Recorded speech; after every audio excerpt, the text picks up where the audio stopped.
my little dad joke here with in the bottom scroll. Actually, I didn't even.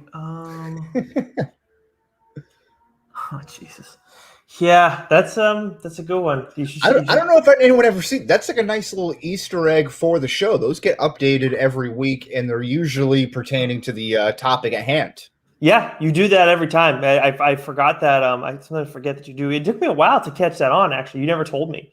Well, yeah, I was hoping people would just kind of find it. Again, like a nice little Easter egg, but it hasn't. So I feel like I have to kind of say it outward right now. Yeah, well, people are laser focusing on what we're saying, so I don't mind that at all. That's a good point. That's I like that. We can go with that there. Yeah, someday we'll have people who want to rewatch and go back and examine things, kind of like what we did for. Did you actually go back and watch Loki for a second time in preparation for this? Oh yeah. Well, not yet, but just for my own enjoyment too. It was such an enjoyable final episode. So the final episode. Well, I don't want to spoil anything before we get into it, but I definitely have different thoughts after a different view of it after watching it a second time. I'm standing by the initial grade that I gave, but it's a good grade. It's a good grade. Well, for me though, it's on the lower side for sure. Yeah, I don't know. Yeah, all right. Yeah, I guess so. I mean, it's just like usually we don't. It's usually you have the slightly lower grade than I do. But anyways, we'll get to that. Yes. A little changing of the shoes here. Do people say that? Is that a thing? I don't think so. The shoes on the other foot. On the other foot. There we go. Yeah, I was right around it. Yeah, that's close enough. Changing of the shoes. I think we should get it started. Just keep. Yeah. Yes. It was the saying or the show. Well, we could do both here. Another nice screw up that I had on the other podcast that I do, Get Help, a Loki podcast. I think I said Spiderway, No Man Home. Oh, nice. Very nice. Yeah, Spiderway, No Man Home. Yeah. That's good. Hey, which is also kind of a cool title. Yeah, a little confusing, but I could get behind that. Hey, as long as you're doing it here and then not on your Coach and AD podcast, that's all that matters. Yes, that's a good point. Yeah. We have that professional. The little plug, be interviewing Trent Dilfer this week. How do you like that? I saw that. That's so it is this week. I didn't know it was this week, but I saw that was coming. That's awesome. Congrats. Yes, unlike Meta World Peace, this one is confirmed. I'm pretty sure that Meta World Peace. You probably understand this as a big J journalist yourself. Here, you might get emails from like third-party PR representatives, like representing clients and stuff like that, trying to push whatever product they're a part of at the moment.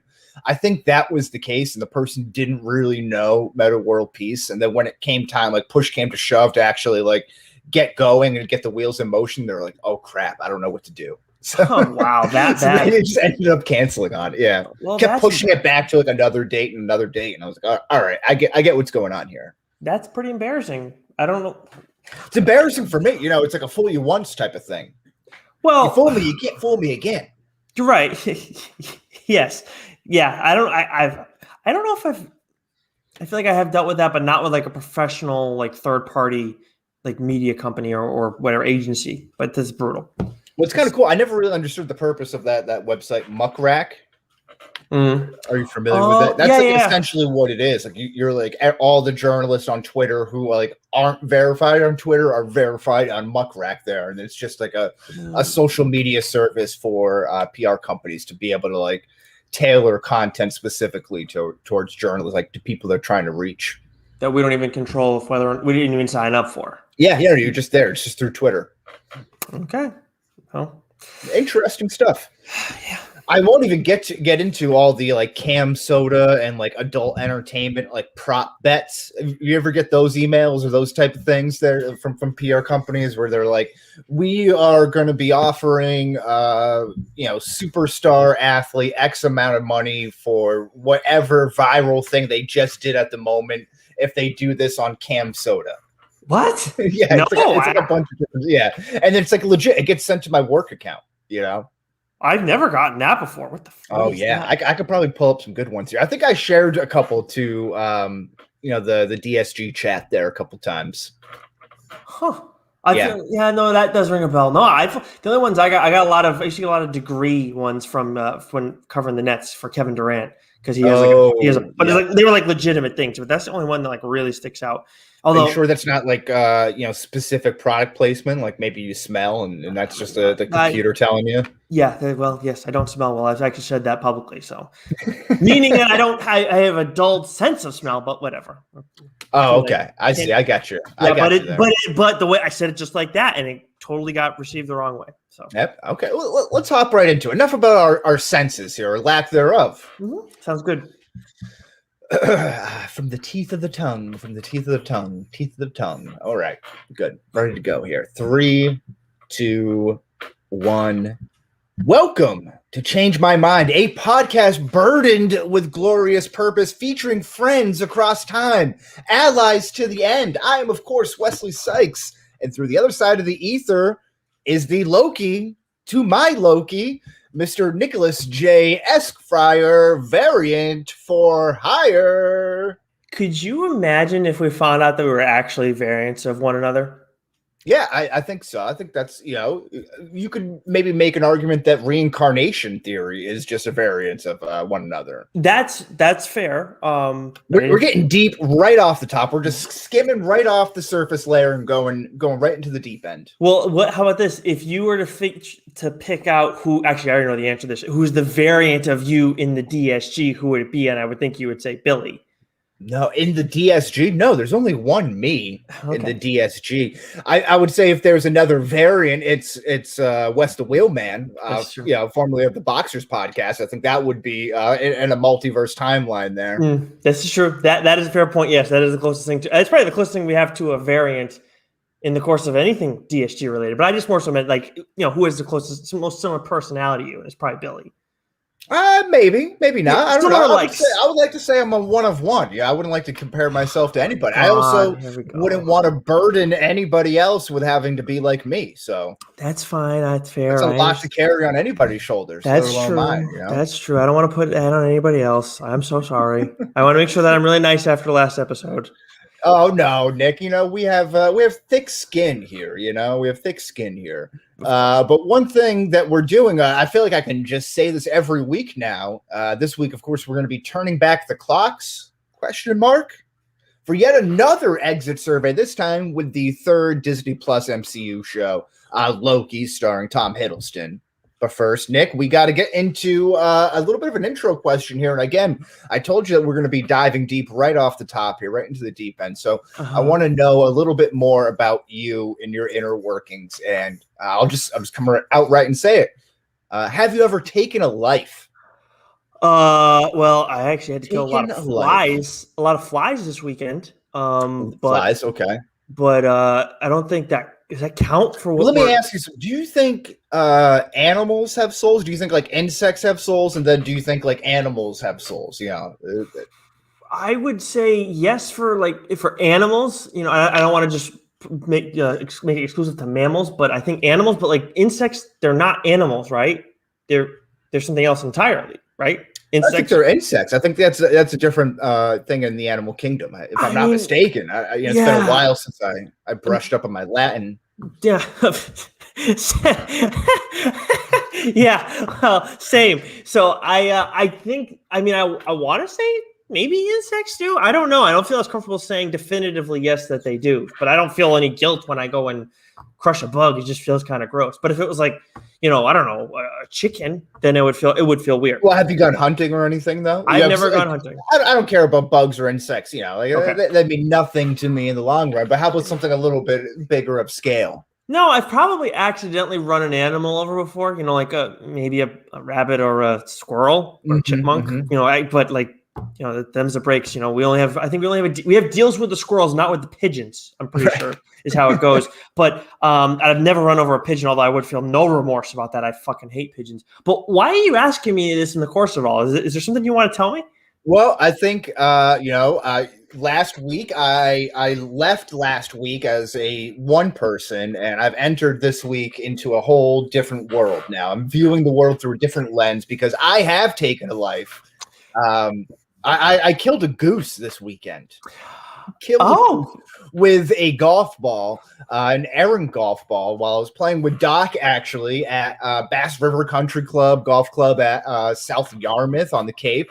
Nice round with him and the brother in Outlaws, or brother Outlaws, or if you want to, however you want to word that. You know, they're all married to the same sisters, you know, so they're all the in-laws, you know. gotcha. Yes. A great time nonetheless. It was about the third hole, and sure enough, you know, I'm hitting my second shot, and I have to get it up over a tree. The tree is about 50 yards, 60 yards in front of me or so, and there's a whole gaggle of geese just kind of hanging around this tree, just kind of congregating, just getting some shade. It was a very humid day. There's geese all over this course. It's right along a river. You're everywhere right now in general. Yeah. Everywhere, Wes.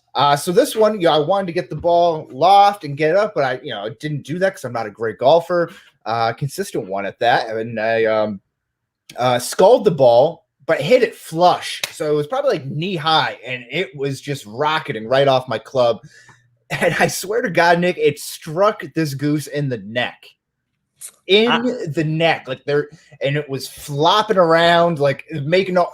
I'm like this, like beside myself. The first thing Doc does, like, is instinctively grab his phone and get a video, which at the moment I thought might have been, and he even said this himself, that it might have been in poor taste. And I was like, no, I'm glad somebody got it in retrospect. Some sort of reaction. His brother-in-laws are cracking up.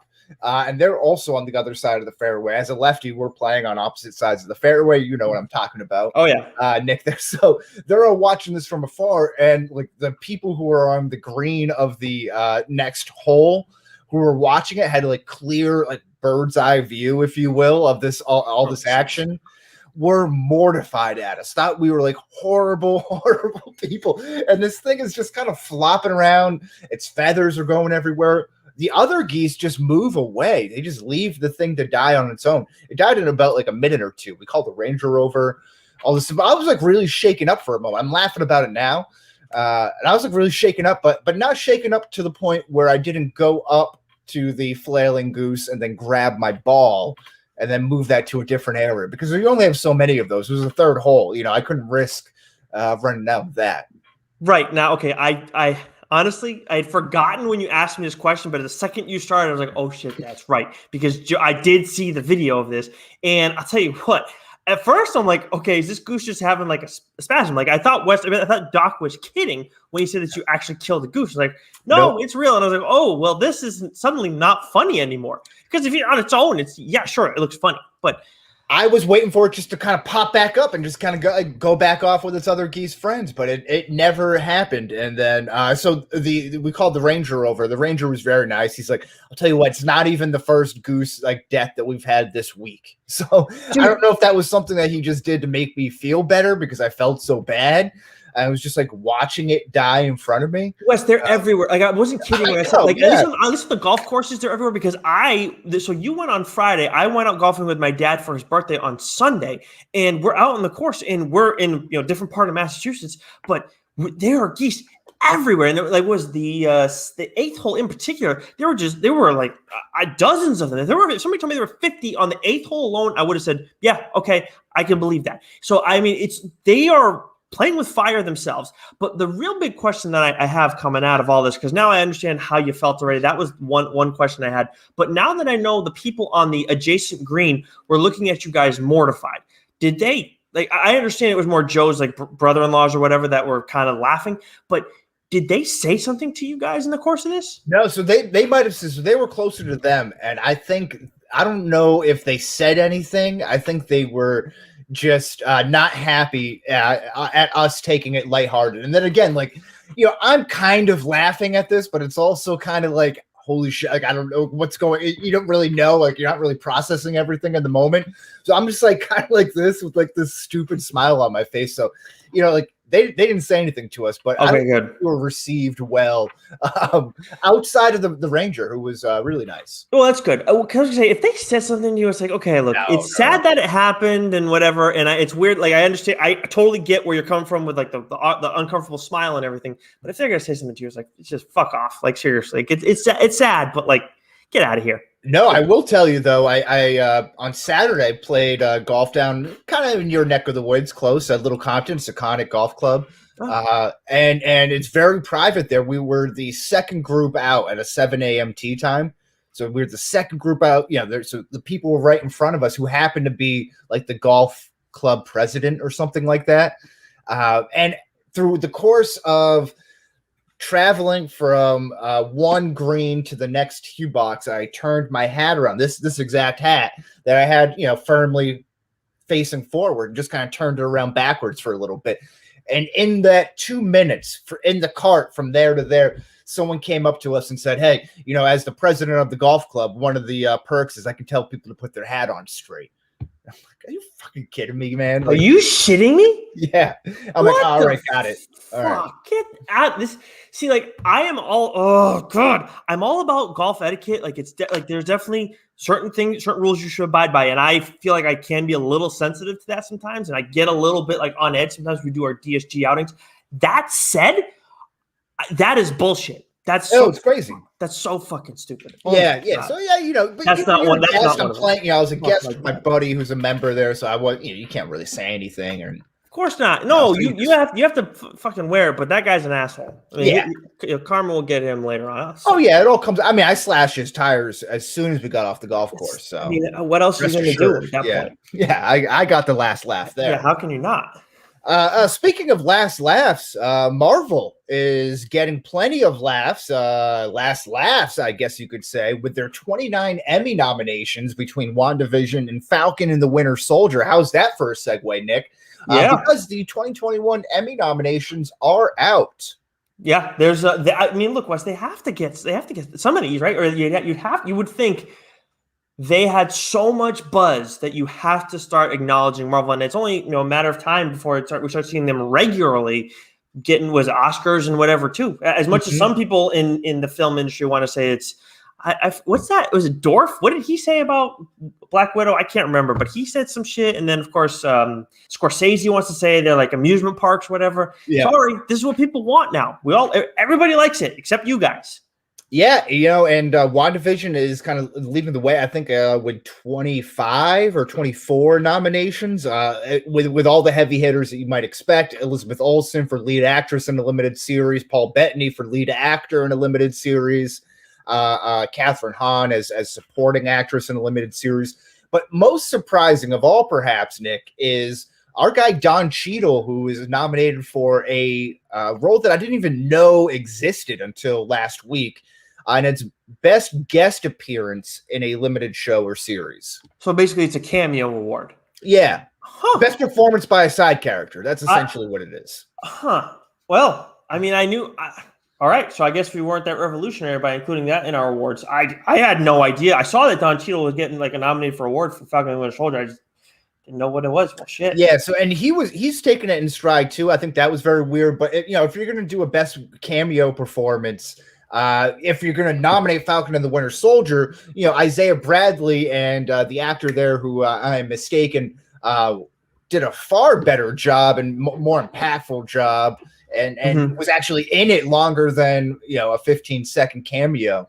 So I don't know. I thought that was a little bit weird. But our girl Kate Winslet from Mayor of Easttown is also up against Elizabeth Olsen and Anya Taylor-Joy. Some other really heavy hitters there for that lead actress role. By the way, the actor you were thinking of was Carl Lumley. Yes, thank you very much. You're welcome.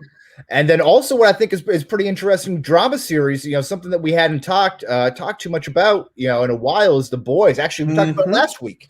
Yes, because we got that little teaser trailer from the oh my God, what's their fake news station, Vought. Yeah, that was that. Seeing them for drama, I love that. The other one I can't believe was, and actually the Mandalorian is in there as well for drama. Ted Lasso is up there for comedy. And I was going to say that, and I cannot believe I'm seeing Cobra Kai. I haven't watched a second of it. I have no intentions of watching it, but I cannot believe I'm seeing a Cobra Kai is up for a friggin' Emmy. People love that show. I haven't seen it either, but people have gone nuts for it. Again, it's the member berries, kind of like what we're going to be talking about next year. But that's good. Before you get into the next thing, though, I'm sorry to step on your transition, but I don't mind seeing it there because at some point I get the how we get the critics and everything, and I do value some of their opinions and how they kind of look at it from different layers and whatever. But at the same time, it's still movies. Like, I get there's like certain things are films and they're next level ensembles or whatever, but come on, like let's not act like this. Let's stop acting like some of these things that are fun movies that aren't necessarily this like next level masterpiece don't deserve some level of recognition as well. Yeah, hey, I'm here with you, man. I'm all for it. Just give the flowers out to everybody, Yes. I think everybody deserves to be in contention for them at least. Yeah. Except for this next What about movie. Space Jam 2? What do you think about that? I mean, I'm not watching this unless we decide. Well, maybe we'll do something next week. I don't know, because I know we're worried about like the buzz and stuff like that. Like, how long is this going to last? It's because we could always do a poll, let the people decide. Give the people not a few options here. That's not a bad idea at all, because we do have an episode planned on. And another option planned, but other than that, Wes, I would not watch this movie. I would watch it so we can rip on it on the show. Other than that, I've thought this entire time it looks like shit, haven't you? Yeah, I mean, listen, I get what people are saying, because there's, like we were saying before we got on air, there seems to be two clear factions on the internet right now. Those who are willing to bash the movie unabashedly, and those who are like, it's a kid's movie, it's a cartoon movie, why are we looking into this and picking it over and blah, blah, blah. And to be honest, I see both sides, because I'm a LeBron hater through and through. I saw part of this movie as I was falling asleep Friday night. Probably about 30 minutes or so, and it was just a LeBron James love fest the whole time, which is, again, I get it. If you go back through Space Jam, the first one with Michael Jordan, very much the same thing. Do I just like Michael Jordan more, so it's more acceptable? Probably, so there's that. But there's a lot of cool member berries throughout of it. And once it got the Looney Tunes kind of involved, and then kind of pulling in stuff from like all the Warner Brothers server verse, so to speak. So, it's just a kid's movie, is what it is. I see it now. For us. Yeah, no, you're absolutely right about that. It's not for us, but I could still go and rip on it because it's LeBron, 100%. But I do wonder, like, how, like, well, the thing is, Wes, when I was a kid, I didn't love Michael Jordan. I mean, I didn't grow up a Bulls fan. I was raised in a Celtics household where it was the Celtics and fuck everybody else. So, like, I had every reason to not like that still, but I still really enjoyed that movie. So I don't know. I mean, we talk about kid shit on here still to some extent. So I can look at it objectively and say it's good, but I'm willing to bet it's not, and I'm willing to bet LeBron is not this great actor either. But I mean, he's had some. I might say that he's a better actor than Michael Jordan. But with all that said, I did a little search on Twitter for hashtag Space Jam sucks, and just I thought we could do some mean tweets and bad reviews here, things that came up here. Okay. So we have the All Pro Jaffos at the Jaffos AP. The 81% of LeBron fans who will stay on their knees for him until the very end. This movie was bad and too long. How do you suck at playing yourself? Hashtag NBA, hashtag NBA Twitter, hashtag Space Jam, with a photo of the Rotten Tomatoes score, which is an 81 audience score, 31 on the tomato meter. Okay, I'm going to jump down to Dat Boy Mew with the shoulders. Hey, man, Jordan knew his kids suck in basketball. Holmes didn't even try and attempt to put his boys in the movie. Hashtag Space Jam new legacy. Hashtag Space Jam. Hashtag Space Jam 2. Also emoji with a facepalm. Yeah, so this one I find a little bit weird because, of course, Michael Jordan also had a fake family in the original Space Jam here, but LeBron is very, much more camera friendly and social media friendly with his family. We all know Bronny James, we all know Taco Tuesdays, and kind of get a look inside their family and everything like that. It's like, why not put his family in there? They're already in the spotlight to a degree anyway. So it's kind of interesting. How about from Alejandro Castanelos? That says, La Nueva Space Jam sucks. Está mejor la original. Sí, senor. Sí. I'm going to go with Gonzo Sparty. At Space Jam movie, some of this is in all caps, so I'm going to try and do it justice and everything. Oh, yeah. Space Jam movie sucks so bad. At King James is an effing clown shoes. What a stain on Looney Tunes and hashtag Space Jam. He is a disgrace to the hashtag NBA. Wow. Space Jam 2 sucks. Donkey D. Trash can emoji, laugh emoji, thumbs down, thumbs down, thumbs down. This is the best part. Much love. Yeah. Heart sunglasses emoji. Hey, it's like no offense, when you say no offense to anything, it's like, hey, not to be a jerk, but you are being a jerk. That's just like a kind of like a safe cover for you. How about last one here from at Matt Bonford 81? He quote tweeted an NBC News tweet. In the NBC News tweet, it says, "Space Jam 2 is a soulless, overlong HBO gimmick." To which Matt B says, "LeBron's pathetic piece of shit, waste of money summer movie continues to get thrashed by the critics. Hashtag NBA, hashtag Space Jam, hashtag sucks."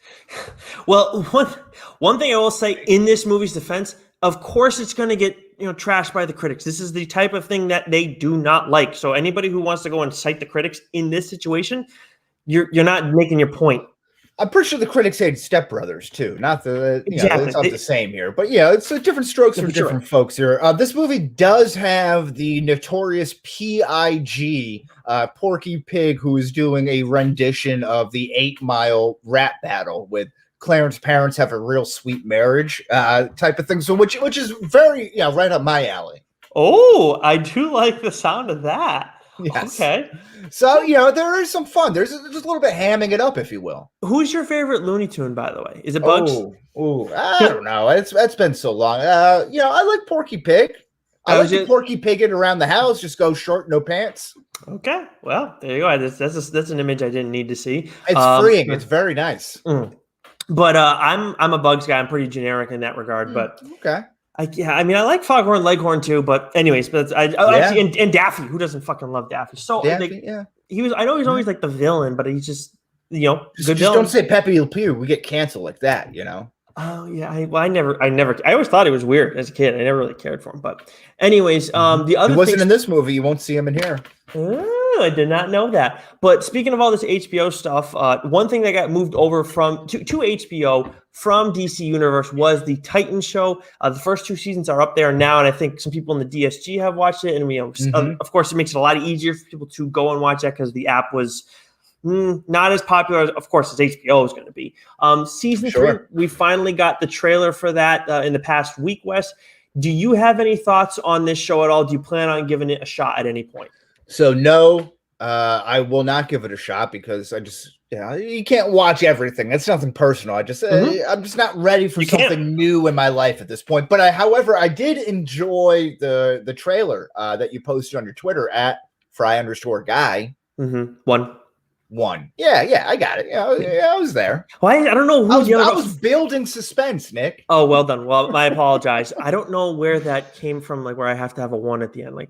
Who was the other Fry guy here? We got to figure that out. You know what? I think I've looked that up before, but I can't remember if there was actually somebody. But anyways, I think it looks cool, right? It's like I saw some of the stuff with Red Hood, and I followed some of that from reading a little bit of the comics and watching some of the the DC animated movies that they've done under the Red Hood and stuff like that. So I think it looks pretty good. This is, if I'm not mistaken, the same series that kind of like bid itself as the fuck Batman type of show. Yes, right? It did, to kind of try and differentiate itself from, I think, everything else and the other issues that DC has been having over the years with their live action it's stuff. Edgy. Yeah, their animated stuff we've talked about here at nauseum. It is awesome. Their live action stuff has struggled. I think this show has been solid. It's not one that I would say is must watch. I enjoyed for the most part what they did in the second season, integrating Deathstroke. I am beyond excited for this season though with Red Hood, because it looks like they're going to take the character in the direction that any Red Hood fan would want them to.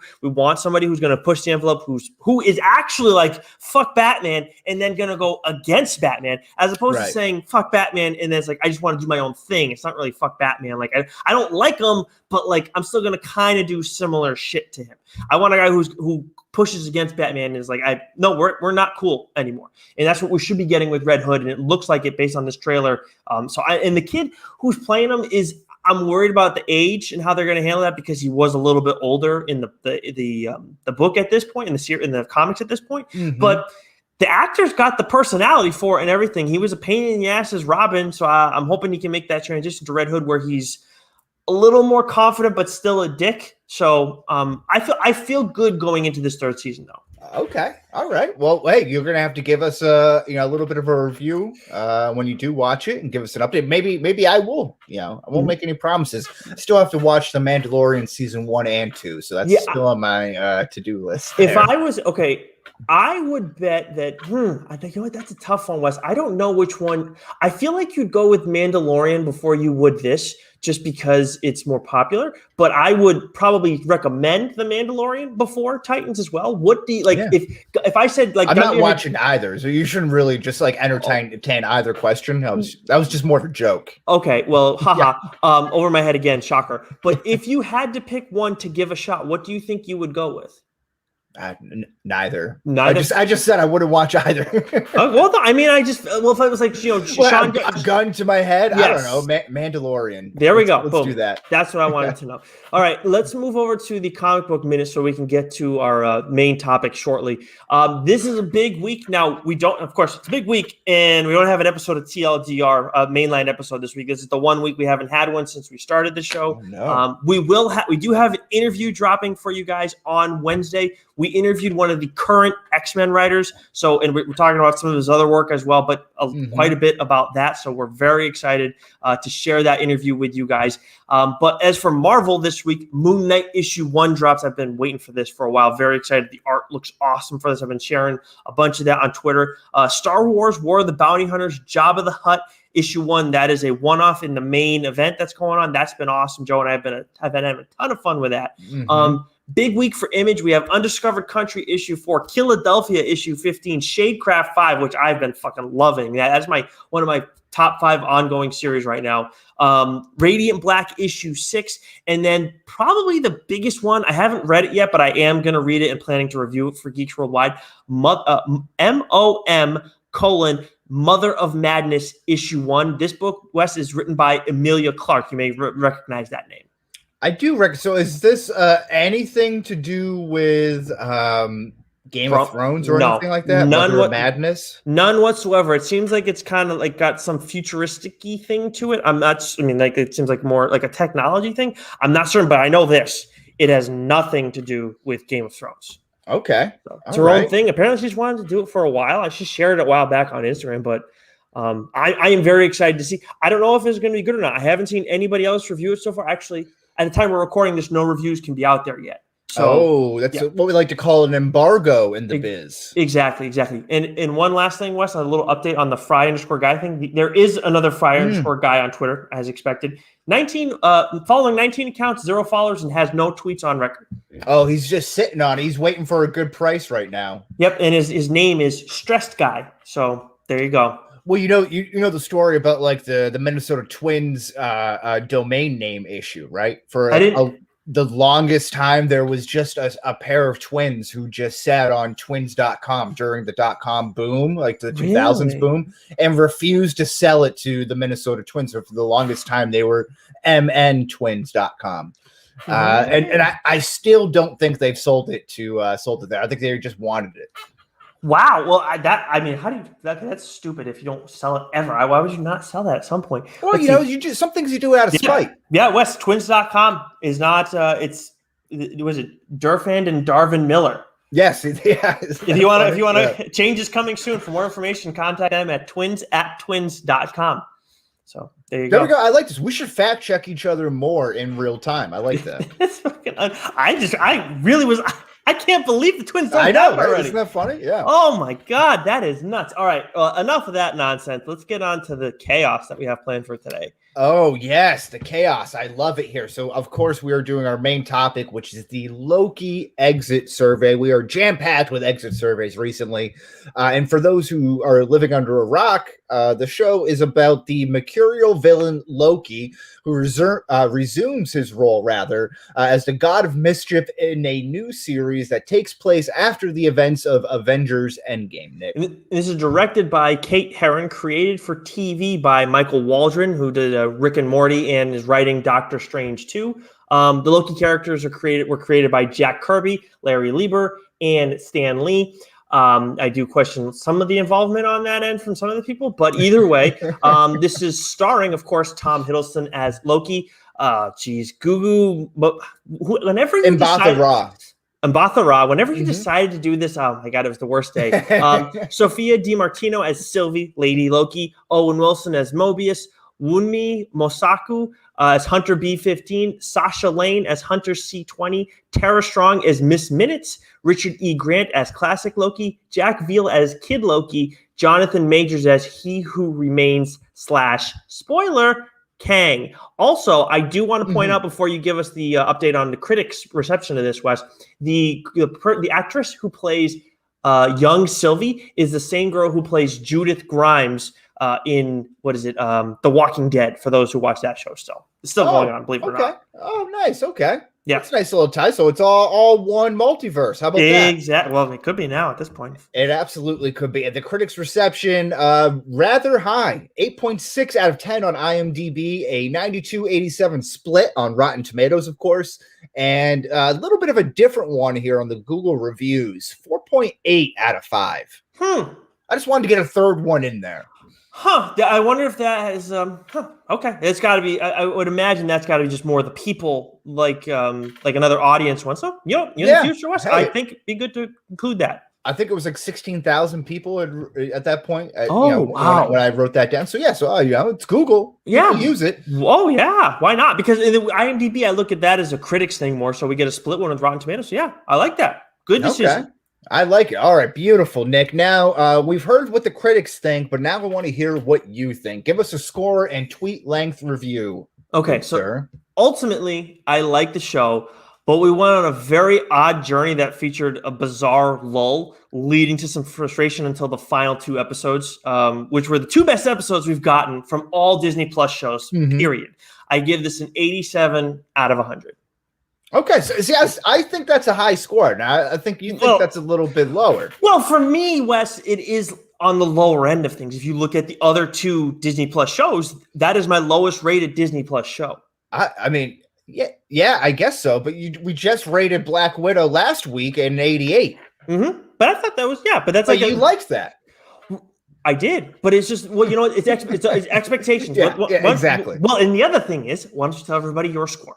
Yes, so mine is the single best piece of Marvel content since Avengers Endgame. Yes, I'm willing to go there. I'm going out on that branch. Not that far of a branch, though. It sticks the landing. Jonathan Majors is going to be a tour de force in the coming years. Hiddleston and Wilson shine alongside Gugu and Mbathara. This is a home run, 92 out of 100, the best MCU show I've seen yet. Yeah, I mean, it was the 2 episodes, the 5th and 6th episodes were the best that we've gotten, period. But and this is where I was like, we were kind of like alluding to this earlier in the show. I don't think we have this question set aside, Wes, but I'm jumping ahead a little bit, but like we've talked before about having this released weekly, right? The episodes released weekly. DC started doing this. Disney started doing this, and then dumping it all at once like Netflix has done in the past. Do you feel like this was the appropriate way to do it, like they had done previously? Yeah. 1,000%. I think this works just because you need time to absorb it. It's a lot of conversations. There's a lot of introspective stuff. It's very Game of Thrones like that in that sense. So I think that giving that time to marinate makes the show that much better. I think in comparison, I think something like Falcon and the Winter Soldier could have been released because it is so much more surface level with what the show ultimately was about. I know it was dealing with a lot of race things, and those were subplots throughout of it, but the overall meaningfulness, I should say, to the MCU wasn't that high for Falcon and the Winter Soldier. Right. No, I agree with that. That portion of it that was the whole thing going into this, right? After WandaVision kind of left us like, okay, we see how Wanda's going to have a huge impact going forward, but it really hasn't changed anything in the MCU outside of her. I mean, sure, there's the vision portion of it, but yes, right, exactly. It will in time. But Loki, we were expecting, okay, it's going to have a direct impact, which they did deliver on. But I'll tell you what, man, episodes 3 and 4, going back and rewatching it the second time around, it felt a little bit better. And I'm wondering, is it because I've seen it already, or is it because I'm watching it all in one fell swoop? But either way, like I felt better about it on the rewatch. Like it was probably a little bit closer to 90. Still, I don't think I would have pushed it over the top, but this is something that will, I think, age well. But we have a lot of questions that we want to get to, so I don't want to take. And we'll get into this too because I'm surprised. I agree with the episode 3 lull. I don't agree with the episode 4 lull, just simply because with the reveal of the timekeepers, like that was like to that point, like the such a huge point in reveal and getting to that moment. You're like hanging on every word. The moments that we have in this show, like the it's 30 seconds or minute, whatever, those are like throughout the course of Loki are huge. Like when we find out who the variant is, huge. When we find out about the timekeepers, huge. Of course, all of episode 6 and then episode 5 pretty much too. Those are they have a bunch of major moments in there, but that's just not enough for me, and that's where I kind of got frustrated. But yeah, let's do you want, where is this fall in the CMMCU rankings to date? Which we might have to change to the CMMCM. Oh shit, you're right. Right? Because it's a multiverse now. It's no longer just a universe. But yeah, so I think with the 87-92 split for us, that gives it an 89.5, which would put it right in our 6th range. Okay. Right. 4th, 5th, 6th. Out of 17, 18 properties that we've reviewed to date from Marvel. Yeah. Yep. It's right behind Avengers and then WandaVision. So it's the number 2 show on Disney Plus by our combined scores. But number 6 overall in terms of properties. Only doing rewatches, but we haven't. Captain Marvel we did rank a while back, but we're going to go back and retcon some of those. Yeah. So, but again, the 92 for me, I mean, this puts it at only behind Captain America Winter Soldier and Captain America Civil War for the things that we've rewatched to this point. And tied with Guardians, which I'm surprised that it's on that level because, I mean. I think this was a fantastic show. I think it's like, I think you again, you're in the minority here with being disappointed by it. I just, what the big thing was, and what was actually, I will get into it at some point. I remember jotting it down. So, like on our second question, I'll get to it. So I don't want to keep, delaying that. Yeah. So let's just hop right into it here. Okay. So very simply, what did you like about this show? The ending is the 1,000% the best part. Is the best ending we've gotten to any Marvel thing, I think, ever. I mean, right off it, it's like there's so much shit that can freaking happen now. So yeah, that's the number one thing, hands down. And then Loki falling in love with Loki is just like, I mean, I think we spent a lot of extra time on it. I think it ended up being important. Maybe they could have gone about it a little more quickly, I guess, or whatever. Sure, but I agree. Yeah. In general, I love the idea of Loki falling in love with Loki. Yeah, I mean, it's a perfect character exposition detail, just everything kind of, this whole thing is just a great character description of who Loki is, the whole series. So, very aptly named and everything. I thought it was great. But to your point, I thought they were able to juggle character development and further the plot, but not just for the show itself like we saw with WandaVision, but also the greater MCU as a whole here. And I thought, they didn't do one at the expense of the other here, which is, I think, what was the issue with both of the shows here, right? So with WandaVision, I thought they kind of, did some character development, but the plot never really furthered. It never really pushed along too much. It kind of dragged. And then we're just left with this kind of like shoot 'em up battle scene to kind of close it out. We were a little disappointed with the ending. Falcon and the Winter Soldier, there's this great action all throughout, but the story is rushed, it's chopped up, it's altered. It doesn't really make sense. It feels, again, rushed and forced at the same time. I think what Loki was able to do was a marriage of the best of what those two shows were able to do here. Other than that, I think revealing Majors 9 to 10 minutes into the finale and just kind of letting him cook was awesome, especially coming off the Mephisto rug pull and the Ralph Boner thing and all that stuff. So I thought that was nice to just kind of give that maybe fan service as a term there. And then the mystery whodunit element that's kind of woven throughout the show to kind of keep you interested maybe through those lull points where there is a lot of dialogue. The whole thing with He Who Remains, like it's, yeah, I mean they couldn't have done that any better. Like it was to the point where we're gonna have our award for a side character, and we'll talk about it more when we get there. But just like in some ways, he had such an impact in those last 9-10 minutes. Which is like, I kind of like he is a side character, but in some ways he really doesn't feel like a side character. Yeah, well, he was there for 30. He was revealed 9 or 10 minutes into the show, the series. Oh, or the either way, it's yeah. it's only one episode. It's like he should be like 1 out of 6 he's in, but I don't know the math. But he's not on for not even a third of the show, half of that. So it's like he's a side character, but at the same time, it's like he doesn't feel like it. To you, I think he's a side character. Ultimately, no, you're right. He is in the end, but like, yeah, it's just his presence just makes such a huge difference at the end of it. But Wes, you like the show more than me, but what did you not like about this show? Yeah, again, I have some things like there's not a whole lot here. This is very, very nitpicky here. So I think the series, to your point, does hit a mid-series lull. That episode 3 where it's very bottled between Loki and Sylvie there on the train to Lamentus. It was a very Shakespearean type set pieces throughout, which I think can kind of wane on you a little bit again, where you just have 2 characters in a room talking about life. Which was great. Whether that was, Loki and Mobius, Loki and Sylvie, Mobius, and Ravonna. I thought there was a lot of really interesting conversations and dialogue throughout of it. Other than that, just the ineptitude of the Minutemen and the overall fighting sequences. The fighting sequences were god awful here. But again, that doesn't even matter to me because that's not what the show is about. No, it's not what it's about at all. But it's a point that was worth being raised. And look, at the end. Episode 3 is probably the worst episode of the entire show, right?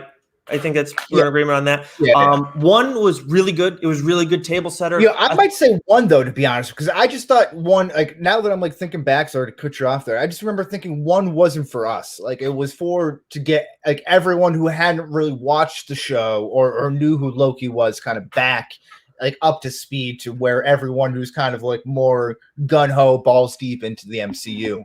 That's fair.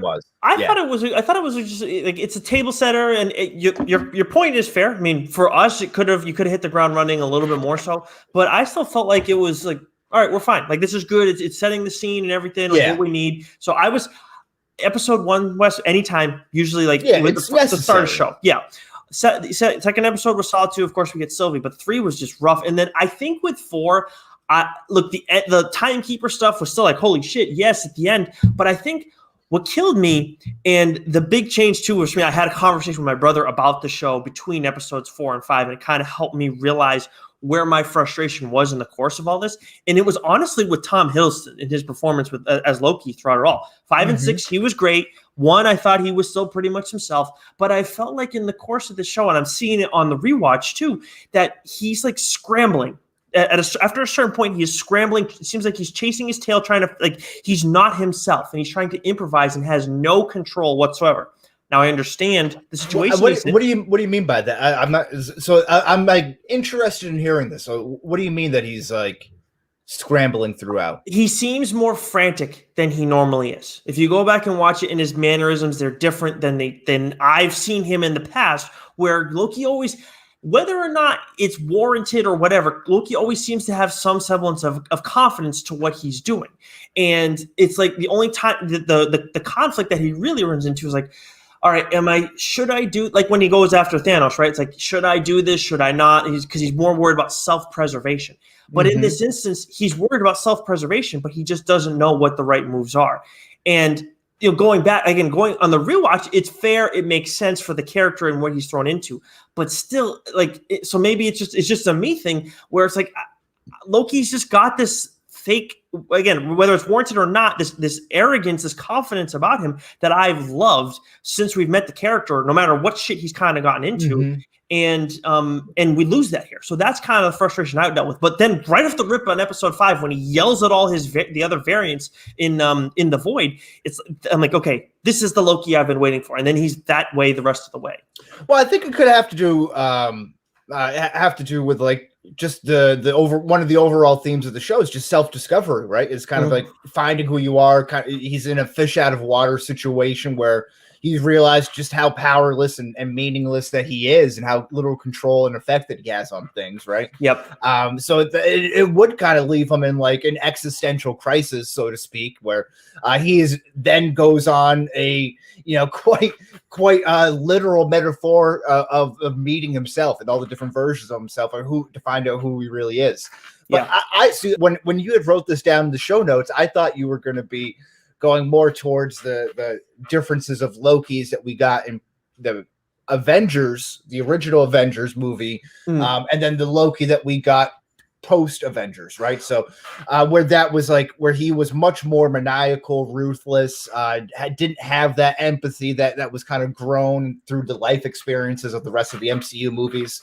And he again isn't very understanding. He's just kind of single-minded with that glorious purpose, right? And that's absolutely, and I expected. I don't expect him to be empathetic whatsoever. I don't expect him to necessarily consider the betterment of everybody else and with every decision he makes. I expect full on like Loki preservation. Like I just need to worry about myself, and we did get that. But at the same time, it's more about how he goes about it. But again, like it makes sense why he would be frantic and would be uncomfortable, because this is such a jarring experience for a guy who thinks he is a god in all this stuff. Very much so. So it's like, okay, it's fair. It's just a frustration for me still. Because that I get to, because like how quickly he would make that shift. And it felt like, again, the audience is conditioned to see the Loki that we saw die in Avengers Endgame, to have that full kind of story arc redemption kind of thing.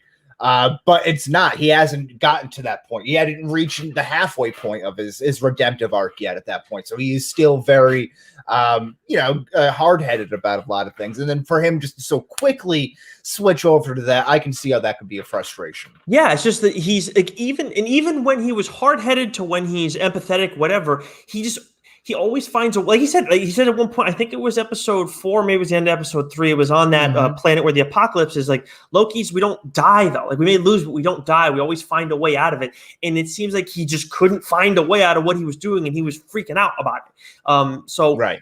But again, like it makes sense, but it was just a frustrating point for me in the course of it all. So yeah, it was a layered thing, but yeah, that's what we got there. I'm with you now.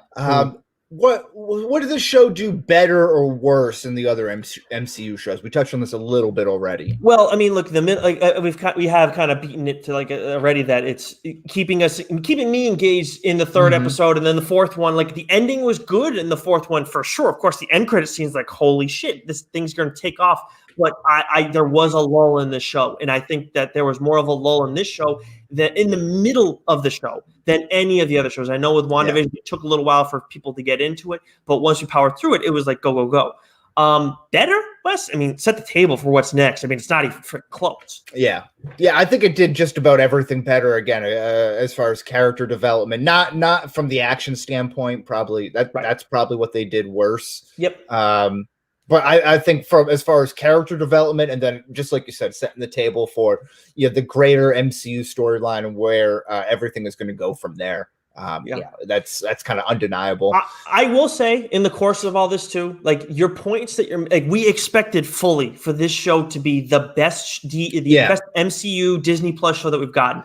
I do think if I wasn't frustrated about that portion with Loki, and I can see like why other people wouldn't be bothered by that, and I would, because I do get caught up more in an actor's performance, because I like we've said before, was like there are some times when people will say, "Oh, this person's great, their acting was great, but the movie stunk," and I will say, well, at some fucking point, an actor's or actress's performance has to have an impact on how you view the movie, and that's kind of where I'm running into this issue, because that's my biggest problem in the course. Other than that, for the most part, I mean, again, I give it an 87. So yeah, I mean, and we're just agree to disagree there, because I thought Hiddleston was great throughout all of this. But what is the theme or themes of this show, Nick, in your opinion? So I got this from my conversation with my brother, and it was like I was blown away. And it definitely, again, changed I'd finished the show at this point, but it changed my viewpoint of the show. This was after episode 6. Just because you fall under a certain label,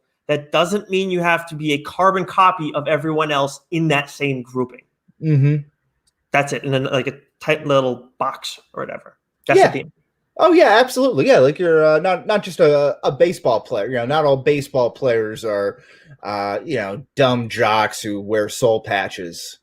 Right. Yep. You know, Some of us have and beards. yeah. Some of us have them before and learned from our mistakes. No, your brother is a very, very smart man. I agree with him, but it is funny because it plays with this whole idea of like creating your own destiny, paving your own road, whatever what it is. But it ends with the reveal that you don't have free choice at all, or the ability to create your own path, only the illusion of it. Which I think is very interesting that they would set up this whole show with themes of being able to, again, break out of your predetermined role, so to speak, or whatever box that people or society places you in, but ultimately you don't. Yeah, which is kind of disheartening. yeah, but it's because it creates chaos in the end of it all. But you have the thing is you have to be comfortable with that chaos that's going to ensue with it. I guess. I mean, that's kind of how I look at it. But yeah, but either way, yeah, it's. But I mean, even then, because Kang knew all of that, like even the idea of Miss Minutes presenting Loki and Sylvie with everything they want, living on the timeline, ruling, whatever, getting all their wildest dreams to come true. Kang had to do that to still keep up the illusion of free choice, to allow them to get to that point and continue to go on. Otherwise, if that whole illusion, if that whole curtain is pulled down, so to speak, then what's going to keep people from going on? What is their purpose? Right. If it's already determined again. If it's already determined, then why even bother in the course of it all? But I'll tell you what, Wes, it is. It's bringing up the final episode and everything, because I don't think we have a specific moment, like a specific question set aside for this. They did an outstanding job of making me feel like I want Loki to get through to Sylvie to tell her to cut the shit, but at the same time, we want her to fucking off the Kang variant, because then it's just going to lead to all this fucking madness. Right. Yes, absolutely. Yeah. And you wanted that to happen. And again, like how she was able to stop the knife to the neck when Loki, vanishes and then does his Nightcrawler thing right into the blade to stop her from killing Kang is beyond me. I mean, that happens like that. And she's got those cat-like reflexes. But in any event, too, I also touched on this on the other podcast, Get Help, a Loki podcast, who mentioned this as well as a lot of other people. But the religious biblical references, which are all over the last episode, particularly with Kang, having to do with Adam and Eve and the Garden of Eden and the free choice, or the object of original sin with the apple and the biting of the rib or taking of the rib to create the woman and all that stuff. Kang is even calling himself the devil while he's doing that, like throughout this whole speech and back and forth. Very, very interesting. And again, he is the creator, right? In many ways. Yeah, he is. So very, very interesting stuff there. Yeah. So what, I mean, you bring up Kang, is he fall under your, like the reveal or whatever? Does he fall under your favorite moments from the season? Oh yeah. I mean, just bluntly bluntly, obtusely. Every time Jonathan Majors just spoke or chewed up the scenery, that entire 30 minutes or so that he was on the camera, that was number one, the best, just because of what it meant.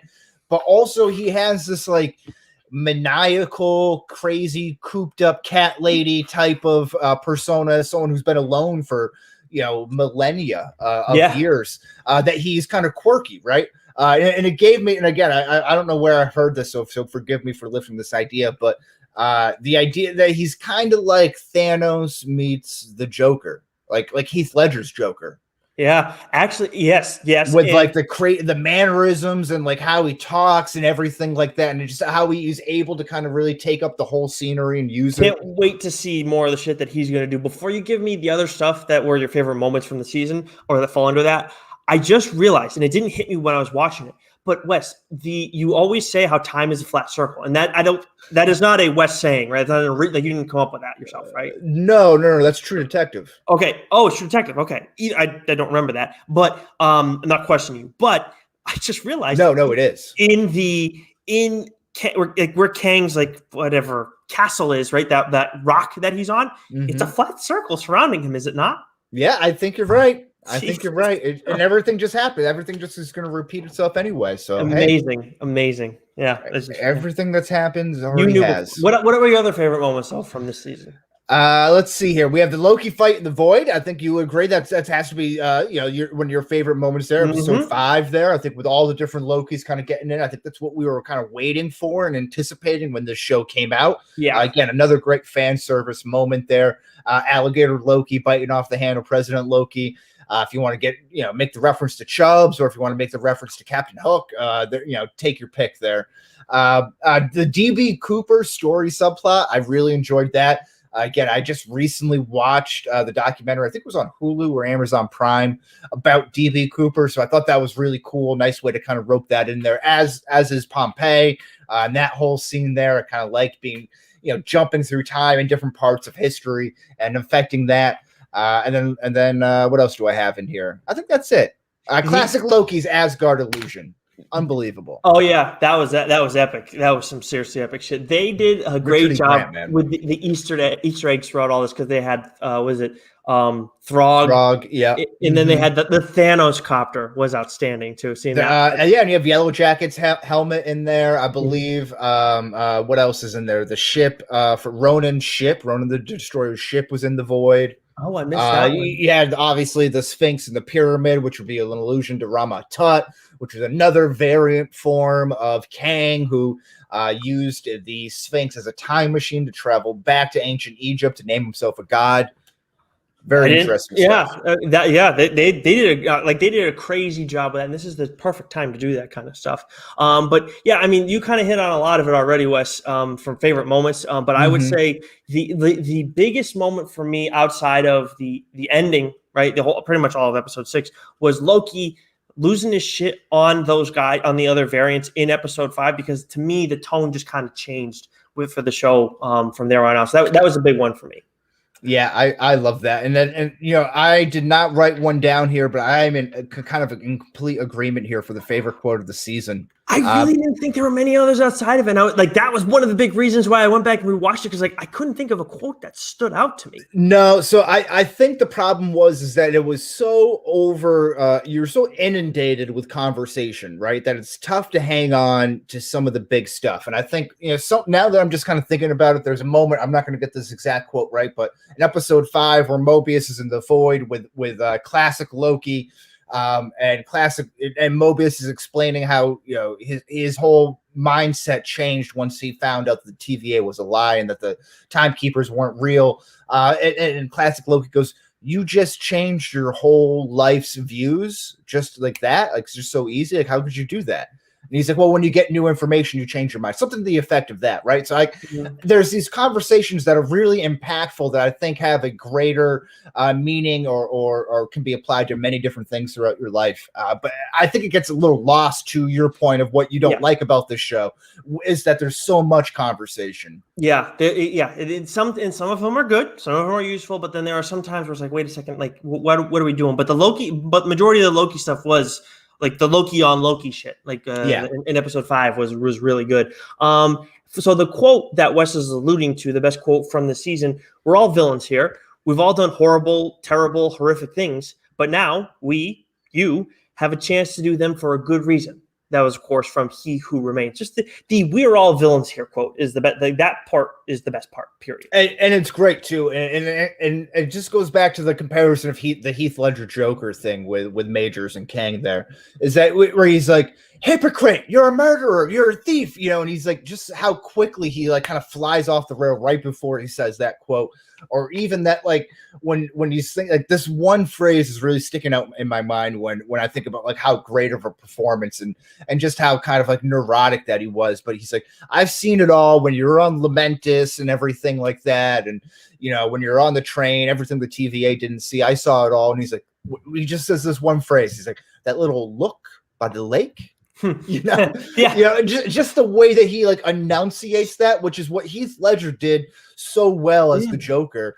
The little tiny mannerisms, the licking of the lips, and everything like that, and just like the little ways that he would carry himself. I think that is what Jonathan Majors really did a great job of. And I think that's perfect segue into our best performance by a side character. As much as I had missed minutes jotted down, it was more because I didn't think He Who Remains was a side character at the time. I'm obviously wrong about that, but it's just his impact on the show, Wes. It's an interesting take. With impact on the show, I mean, probably the greatest impact on the entire show. So it felt weird putting him there, but you had him jotted down, and you're absolutely right.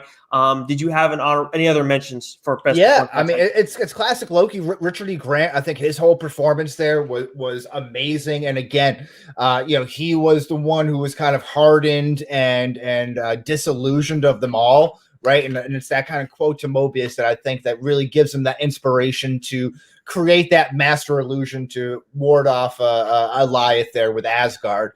And it's just amazing how like serious that you could take him in front of a green screen. It even looked like he was like crying at that point where he was like doing the lift up of everything with all the power right before like Goliath kind of swallows him up. He did a great job, man. And just to think like that's all green screen work. So to think that he like is putting in that much emotion while wearing like green and yellow spandex with these like ridiculous costume, it's really something there. Yeah, he did an outstanding job, and I know there was jokes about him and was it Alligator or Loki getting a spin-off show. I mean, I don't know how realistic that is, but if they could do something with that character more, the classic Loki, I would definitely watch the shit out of that. Yeah. Well, I mean, we're definitely getting a season 2 here, so I think one of the things that maybe didn't age the worst or I didn't enjoy as far as the other 2 series was definitely the teaser trailer. Not much, or the end credits scene there, not much there. Mm-hmm. Yeah, no, not much there. But I mean, it didn't matter, right? But you had said going into this, like, this is the show that we expect where we're going to get another season, and I don't care. Like, I don't need a teaser or anything like that. Like, we know we're getting it. Right. I don't know. Okay, so we have next Who Lost the Show, and can you throw your candidates out there, because I feel like I have a larger question with my nomination. Yes. Okay. So my first one is Mobius. I think he gets done a little dirty here. He's definitely weakened. Like when the fight against Ravana at the end, like he gets taken down so quickly by like just a single judo chop, pretty much. Like my man, come on, like show some backbone a little bit here. But again, he doesn't get the send off. He doesn't really get the answers that he's looking for.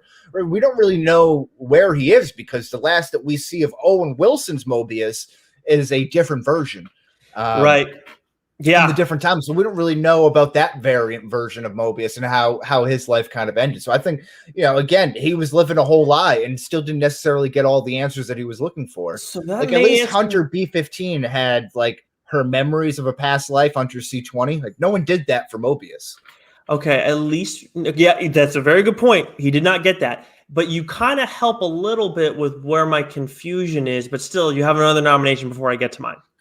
Yeah, and Sylvie, again, she is the one who I thought she was great. Sophia DiMartino did a nice job with this role. But again, she kills and unleashes Kang and all the multiple Kangs here, right? So I think that is, a little bit of an L for this series. Yeah, that is absolutely a fair point. It was an outstanding performance, but we're talking about the character specifically, not the actress. So yeah, I think it's a fair point. So it's the outcome for the character. Yeah. I have Loki written down right now, and I also have the members of the TVA as my other nominees in the course of all this. I think they're a very legitimate candidate. But when we look at, so you think that the Mobius we see at the end of things is not the Mobius that we saw throughout the entirety of the show. That is another Mobius in the multiverse. It's confirmed, Kevin Feige. Yeah. Oh, okay. I didn't catch that. All right. So he's done like a little bit of like a post wrap up thing since, saying that, confirming that statue that we see of the different Kang that is Kang the Conqueror, it is a different multiverse, different timeline, whatever you want to say. Okay, so then then my nominee would be the members of the TVA, but I think that Mobius is still like individually has it worse off, because in the end it's not we're still seeing a different group part of the TVA or whatever. Because I thought Loki was running into a situation where it's like nobody knew prior to, like everything kind of got washed out, and now it's like him and Sylvie are the only ones that knew what exactly happened. So that's not the case. So I'm going to go with Mobius. I'm with you on this right now. But I think you can make an argument for Loki here, just from the fact that, he poured his heart out in something that is very uncharacteristic of a Loki to do with Sylvie, and is ultimately pushed away, and he's back to being alone again, which was like throughout the course of the show one of his greatest fears. Right, you go back to your girl Lady Sif and getting put in that time loop prison, and that's like gets hammered over the head there. You're going to die alone, and no one's ever going to love you, or whatever those exact words are, right? Yep. But that's what happens. He is like more alone than ever in a place that he doesn't even know when he is, let alone where he is, with no one else there. But he knows these people. He knows what they look like, but they don't know him. And it's like it's like its own personal hell in a different way. I know he was getting punched, and he was getting hit quite a bit by Lady Sif in that loop, but there's a lot worse ways to go than be in a loop with Lady Sif. Well, yeah. I mean, you get kicked in the balls every time. I'm not sure how much of a mask it is. He did get kicked in the balls. That's right. I forgot about that. Okay. But Wes, who do you think won the show at the end of all this? Yeah, I think you hit the nail on the head here. I don't want to take it away your answer. Yeah, I think that it's a no-brainer either way. It's for every MCU fan. We can't ask for a better ending. The only other option would be Tom Hiddleston, because he's back after dying as Loki before, and he's at the center of things. Yeah, and I think, if you're talking about someone whose Q rating might be the highest right now, I wouldn't nominate this person, but it's Jonathan Majors. I think everybody's raving about his performance and his introduction to it, and just kind of what that could mean for the future. His Q rating as an actor couldn't be any higher right now. They couldn't actually, and that actually is another thing too, and all this, like we were talking about what they did better than other shows, or I don't know, maybe better in general than the other MCU stuff, was they did a great job of building up this villain in just with his on-screen stuff in just a short period of time. Because if you think about it with Thanos, right, it was like we saw the image of him at the end of, was it Avengers, I think, and then we see little bits and hear things about him throughout the course of time, and he's built up. But here it's like we've been waiting for Kang, we've heard stuff about him, but we've seen nothing about him in the actual MCU. And then once he gets on screen, it's like, oh fuck. I think that's a great point, because it's kind of touching on what I was talking about last week, to give myself a pat in the back here. But when we're talking about Black Widow and the idea of what the purpose of these Disney Plus shows can do, it is offering these long form introductions to characters, these origin stories to characters that you weren't able to do in the movies, like you said, because you had a mid-credit scene of a minute or 30 seconds here or there, but because you're so time crunched with your 2.5 hour movie, but with the show, you can go a little bit longer and a little bit deeper, and put in these threads that it can eventually unravel into these bigger movies. Yeah, absolutely. It's crazy. They still, you say how they can do it all over the course of the season. Still, with this character, they just did it in a short window. I mean, it was an entire episode, but still, that's not like relative to what they could have done. But they built up everything to him, though. I mean, much like Mephisto, everything was building towards that. And we as fans were like, this. It's so obvious that it can't be Kang coming into it, right? And we're waiting for like that rug pull, and it just didn't happen there. So like the whole season was really a giant Easter egg towards episode 6 in a lot of ways. I really wonder what Mephisto can do in the course of all this now, because you would think that he wouldn't necessarily transcend the time stuff. But I don't know. We'll see. Like, is he going to get integrated in all this, or is that something for a much later phase? Because he's a big bad too. But but he hasn't been cast yet too, and that's the big thing. So we think that he's coming based off some of the things that we've seen, and that's the big difference between the Mephisto Easter eggs in WandaVision and the Kang ones in Loki. Here is that he was already cast and guaranteed and confirmed to be in the MCU at some point. We don't know Mephisto necessarily. We don't even know who the villain is for Doctor Strange 2. Right, yeah, and that's what I'm saying. Like, Mephisto could be a long ways away. Right, he may not even be part of this phase.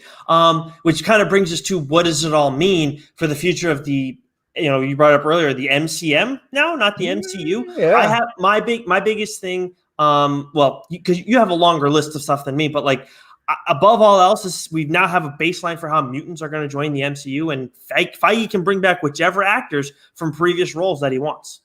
Yeah, absolutely. And I think this brings in, again, any MCU related or adjacent character from previous properties is now in play to be featured. That's your Tobey Maguire, Andrew Garfield Spider-Man's kind of coming into play here. Of course, I think Kang is obviously going to be the next Thanos, so to speak, this next big bad villain. But I wonder too if he's going to be almost like a Tony Stark. Or like a Robert Downey Jr., one of the tentpole pillars, your core four, if you will, for the Phase 4, Phase 5 moving forward, because we don't really have a really set. I think Tom Holland might be one of your lead people. Chris Hemsworth is kind of being phased out. I would think Elizabeth Olsen will play a key role moving forward. But you don't really know who your key players are of this next series, of this next role. And I think maybe Majors could be with how many different Kangs you could be playing and unrolling, throughout however many movies or titles. You know what can also be in play, Wes, and you do not have this jotted down, but because you made me think of it when you brought up Tony Stark. If they want to bring back Iron Man in some capacity, or Captain America, or Black Widow, you could bring them back with the actors from before if you want, if they want to do it, or you could also, because if you do it with the Spider-Man stuff, you could go and use different actors from different multiverses and kind of test people out and see how it works and how they're received, and then use them going forward if you want to, so the characters don't actually die. Yeah, well, and that's, I think, something that I think it was Jonathan Watts, who is the director or writer of the Spider-Man series there. He says that no one is ever really dead, right? No one's ever dead in the comic books. No one's ever really dead in the MCU. So that's a good thing to kind of keep in mind moving forward. I think this opens the door for making a Marvel What If canon potentially. That, again, you're able to stick your finger out in the air if you're Marvel Studios, and see which way the wind is blowing about which alternate storylines people like, and then be like, okay, well, maybe we can adapt that into the greater MCU story somehow. And of course, this is something I've been harping on for a long time, in addition to, the Defenders or the Thunderbolts, but Secret Wars. Yep, 100%. It's Thunderbolts and Secret Wars, and I think, Wes, you're getting two in this both of them in the next phase. Yeah, I think so. I think that's very exciting. The future's very bright. We'll see if the Russo brothers come back. They have been pretty on the record about wanting to do a Secret Wars movie. Right.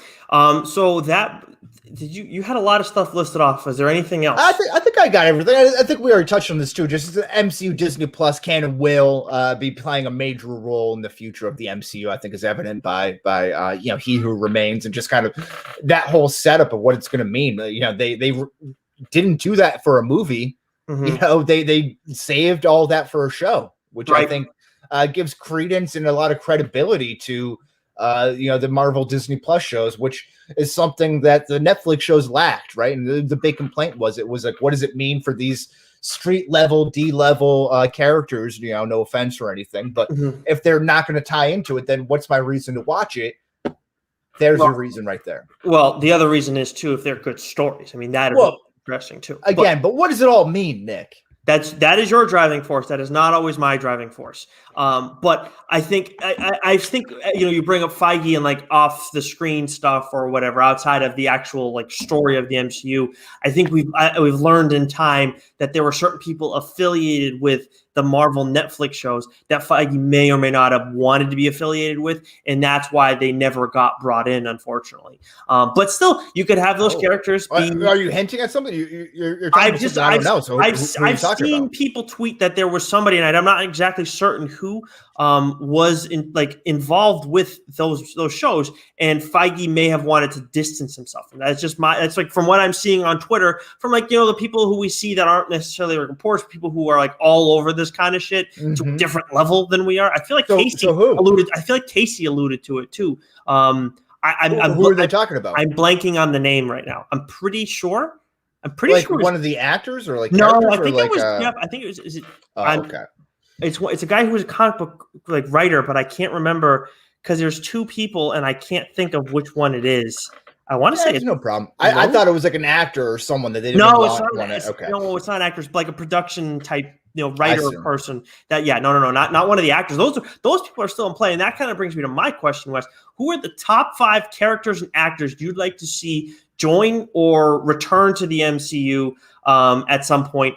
But let's like not talking about like Moon Knight or She-Hulk, like people who already know we're kind of going to be getting at some point. Oh yeah, so I took this question as like where this is the MCU and everything now is in play for multiverses, right? Mm-hmm. I mean, I just want to see again this like Secret Wars battle between all the previous actors who have played multiple roles within the MCU or like multiple Marvel characters, or the different iterations of these Marvel characters. So, for instance, would be like Evan Peters and Aaron Taylor Johnson's Quicksilver, or James Marsden and Ty Sheridan's Cyclops, and them kind of like battling off against one another, kind of like we got in the Cap versus Cap fight. But even like the Josh Brolin as Cable against Josh Brolin as Thanos, like that would be kind of cool. Or again, Michael B. Jordan as the Human Torch from Fan Four Stick, or Killmonger. Very, very interesting stuff. Yeah, those would be some cool things. I would love to see that. Your Ben Affleck, Charlie Cox, Daredevil face off. Charlie Cox is one of the characters that I would want to see. One of the actors I would like to see return. I think. Mark my words here, Nick, because we don't seem to remember this when I said that the Taskmaster was going to be a woman. Charlie Cox will be defending playing as Matt Murdock, defending Spider-Man in No Way Home. Yeah, mark my words. Okay, I think that's a good call. And the Affleck Daredevil appearance did cross my mind, because you got Elektra too. That was Jennifer Gardner. That would be interesting. How about that? A little meeting of the minds there. Well, I think you run into some other issues there, though, between the two of them, of course, off the screen stuff. But for my top 5, I would love to see Hugh Jackman return as Wolverine in some capacity. I'd love to see Rogue. So when you say Wolverine, like, do you want him to be the main Wolverine in the MCU? Because I would have an issue with that. I don't think I would. I don't think I would. I would like to see him show up in some capacity, like, maybe one movie, on for a little bit, but no, not the main one. It wouldn't make sense. Okay. Yeah, no. I can live with that. Right. It's like he did, again, like that is the prime example of people love the character, but then they don't like a lot of the stuff that he's in, or quite a few of the things that he's in. They love his portrayal. Well, let's give him this. Like he earned this for what he did for all those X-Men movies. Well, wouldn't you say Logan was that? Yeah. I mean, Logan was great, but I mean, I think you're telling me you don't want to see Hugh Jackman as Wolverine in the MCU at all? Someone else. He's been under that ball and chain for a dozen years. He's going to be how old now? Like, at what point when the X-Men are introduced, is that even going to be feasible? So if they want to bring him in as like a cameo or something like that, but the main MCU, let's get some fresh blood. Well, yeah, no, the MCU that wouldn't make it. It would be. I don't see how they could ever do that. It just wouldn't make sense. Let's see. I would love to see correctly done Rogue, Gambit, and Johnny Blaze, Ghost Rider, and then I want to see John Bernthal return as the Punisher and be the MCU's Punisher as well. I would love to see that. Yeah, that would definitely be good. How about a fatal, maybe a triple threat match between Ed Norton, Eric Bana, and what's his name, the MCU Hulk guy there? Ruffalo. Well, yeah, technically, well, you could still bring in Norton in some capacity if you wanted to. He would just have to be, because he was technically the MCU right? Hulk yeah. But yeah, I would like that. I think that would be fun. But I don't think are you going to get Norton to do that? I feel like that wouldn't happen, because he you throw enough money at him. How about a Kelsey Grammer, Nicholas Hoult beast off? That would be good. That would be funny. I would like to see. Honestly, you talk about how you don't want to see Hugh Jackman as Wolverine. Is the MCU's Wolverine? I would like to see Fassbender as his Magneto as MCU's I could Wolverine. do that, yeah, and I think that can still be pulled off. I don't know how he looks these days, but I mean, I feel like he's still kind of in that sweet spot where he can pull off that young, middle-aged, 40, 50 Magneto guy. We saw that Loki is happy to go and be. Hiddleston's happy to be Loki forever. I mean, I don't know how Fassbender feels about that, but if he wants to be Magneto forever, then I'd love to have him do that too. Yeah, and I just want can Tom Hiddleston really say anything otherwise? I mean, Evans didn't want to necessarily do that, right? That was his whole thing.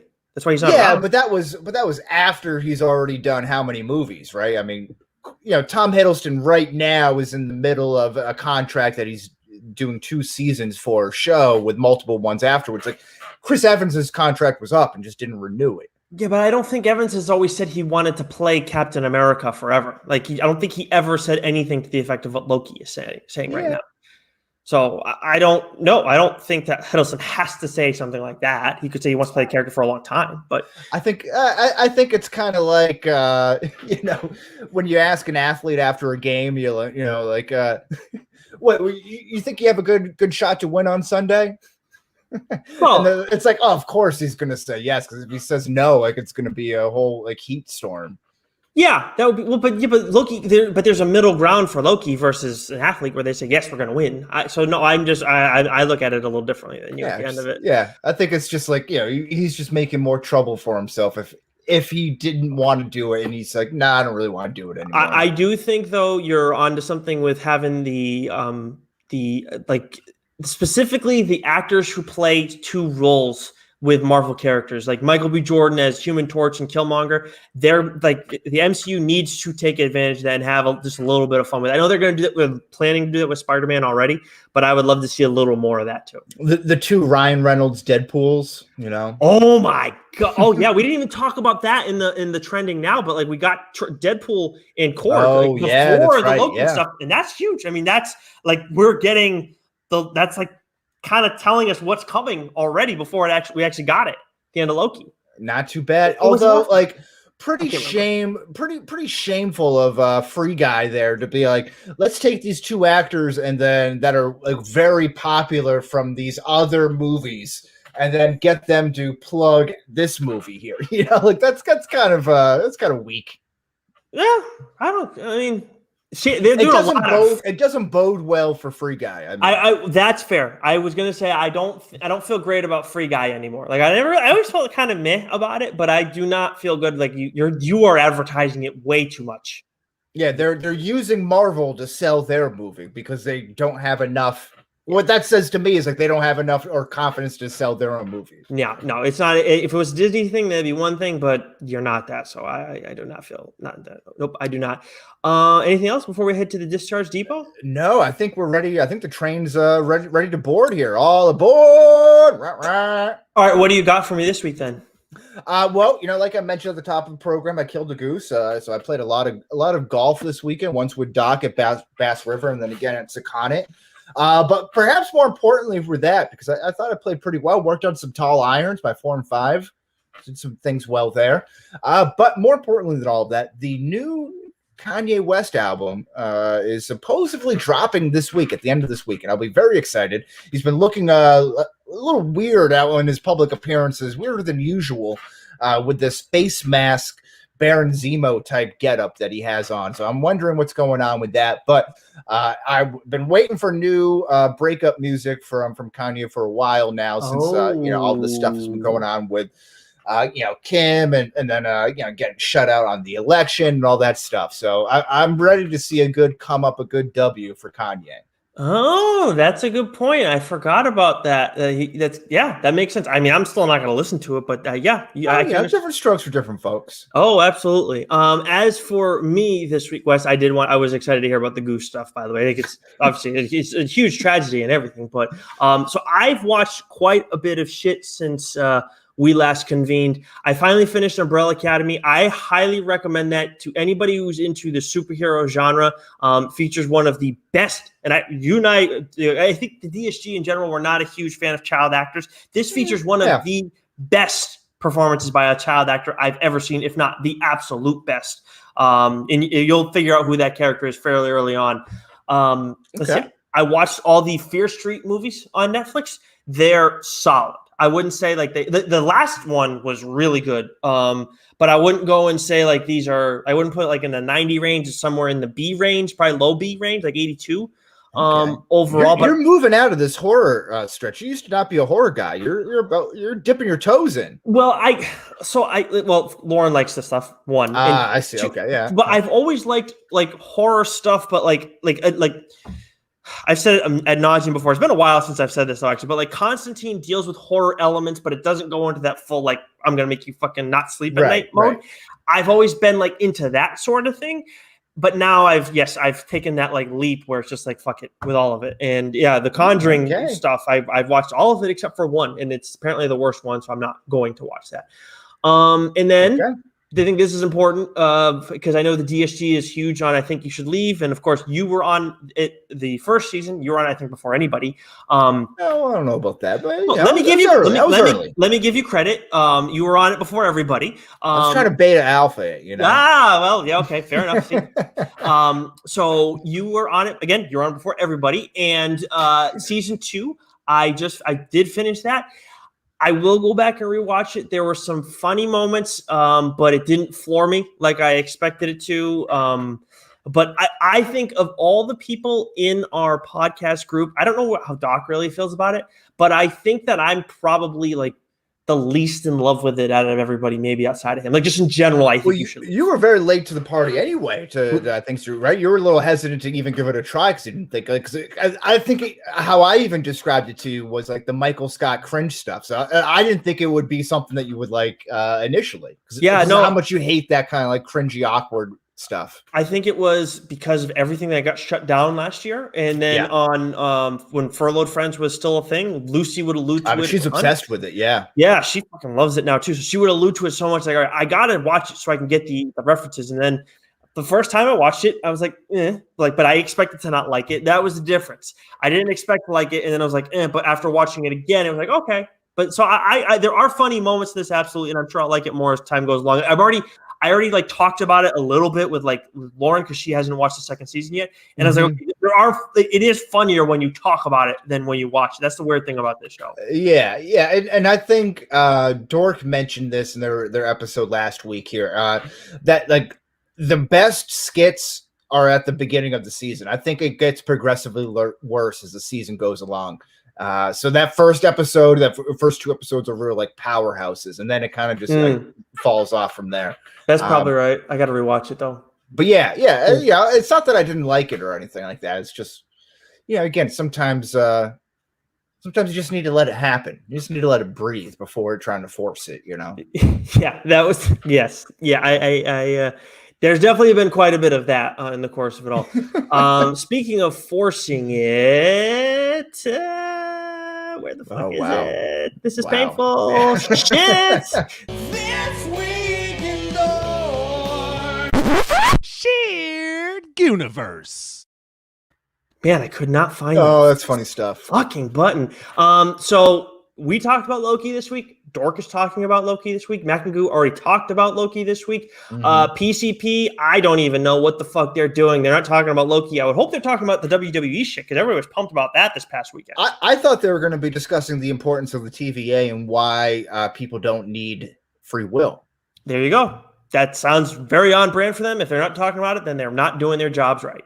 A different look from Loki, Like, I think that's nice. Like it's a different POV on the whole Loki thing. Yeah. Now, speaking of Loki, of course, we have a Loki podcast in the DSG Get Help a Loki podcast featuring none other than Wesley Sykes. What are you guys doing now that you've talked about the final episode already ahead of all of us? Yeah, so we are going to be doing a short wrap-up with any lingering questions that we have for Season 2, overall thoughts and grades for the series, and then also be heavily plugging our episodes that we did for reviews on McAngoo and Change My Mind here.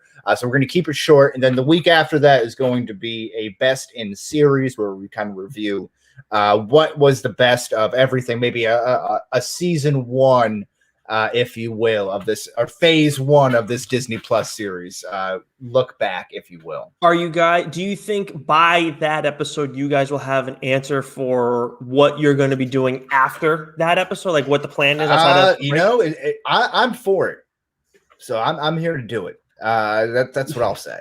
Okay. That I totally get that. As for my other show, TLDR, again, we have someone who is writing one of the ongoing X-Men comics for Marvel right now joining the show this week. We will not have a mainline or a special episode outside of the Fireside Chat that will be dropping on Wednesday, the day after the main new audio day in the DSG. And then, of course, you haven't heard it both ways. Season 2, episode 19 of Psych this week. Episode 18. That is the last episode of season 2. That is pre-recorded. They are not doing a stream this week. This is all because Joe is on vacation right now on the Cape, actually. Yes. And then, of course, we have Joe, one of our streamers at Backcracker on Twitch. You, of course, have Chris Shime at Shime Time, and then Davey R. Von D over on Twitch. Make sure you guys go check their stuff out. So right now we are between 2 episode ideas for next week, West. So TBD. Yeah, we'll have best ensemble cast, or we'll do a bad review of Space Jam: A New Legacy. We'll let the people decide and give the choice back to the people. I like that. So keep your best band voice. Keep your peepers popped for that poll. So until next time, Wes. Yes, same bat time, same bat place.